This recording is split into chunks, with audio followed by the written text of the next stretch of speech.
Today I've got a 10 shilling note. Now the 10 shilling note was first released in 1928 into circulation. This version is from 1961. It was printed from 1961 until it was withdrawn from circulation in November 1970. This is the first portrait of the Queen on notes of the UK.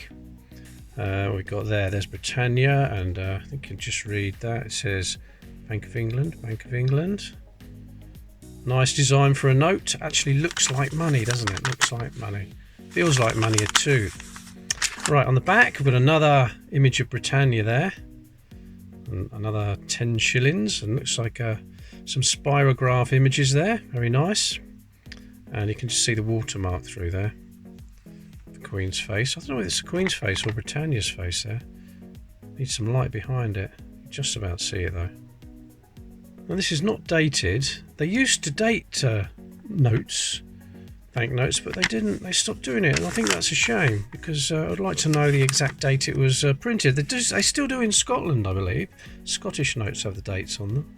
But I suppose if you're a banknote expert, you'd be able to tell when it was printed by the number, by the serial number. Actually, the chief cashier's signature is on there, J.S. Ford, John Ford, and he was cashier from 1966 to 1970, so that narrows it down a bit. Like I said, it was withdrawn from circulation in November 1970, a few months before decimalization, and it was replaced in 1969 by this, the 10 shilling piece, or what was affectionately known as the 10 bob bit.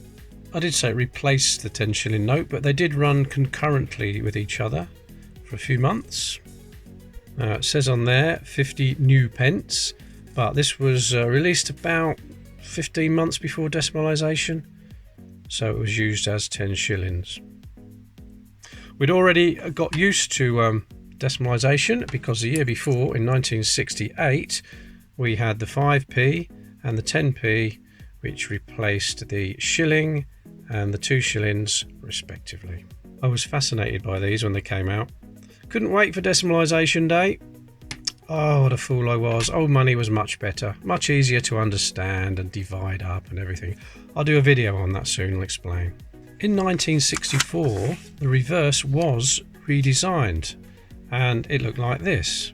Walter Raleigh there. It was never released into circulation, and the idea was it was going to be a 50 pence note, and they were going to change it to 50 new pence and release the note, but in the end they decided on the coin instead. I quite like that design. It's a shame. I'd like to see it in circulation for a little while. What do you reckon? Okay, let me give you some perspective on the size.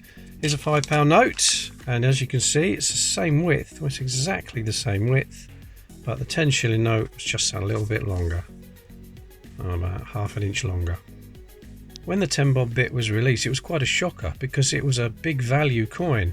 Don't forget, the biggest coin in circulation was the half crown, which was worth 12.5p, and this 50p, 4 times as big. Now I know there was the crown, but the crown was never circulated.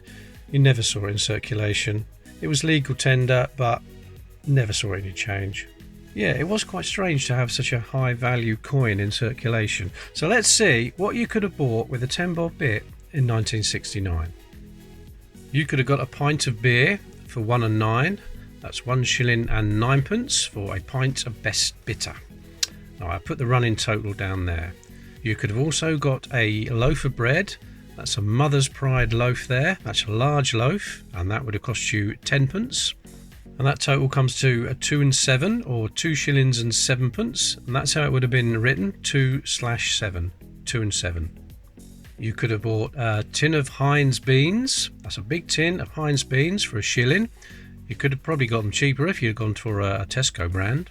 You could have got an 8-ounce tin of corned beef.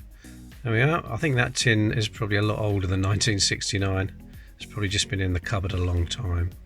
And that would set you back 3 shillings. That's the most expensive item on the list. You could have also got half a pound of cheddar, and that would have cost you 1 shilling and 11 pence, or 1 and 11. And you could have also bought a tin of Heinz kidney soup. Now, if you're walking down the street and somebody comes up to you and says, "Excuse me, do you know a coin channel on YouTube that also features Heinz kidney soup from the 1960s? You'll know where to send them, won't you?" I've never tried kidney soup. I didn't even know it was a thing. Has anybody tried it? I like steak and kidney pie, but I don't think I'd... nah, kidney soup. No thanks. That takes us to 9 shillings and sixpence, which leaves us another sixpence to spend. So in 1969, a second class stamp was 4p. And there we are. That's Concorde, celebrating Concorde's first flight in 1969. And well, we've got 2p left now, so you could have got a small packet of polos for 2p in 1969.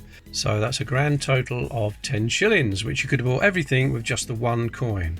So if you were going to buy that today, I don't know anything about shopping or prices or anything like that. So if you was to buy today's equivalent of that lot, how much would it cost, and what size coin would we need? What denomination of coin would you need to buy that lot? I think it's going to be more than a £5 coin. You can't buy all that with a £5 coin these days.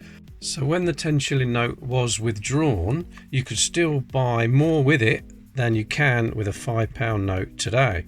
So what do you reckon? Do you think we should get rid of the £5 note and replace it with a £5 coin? Even have a £10 coin?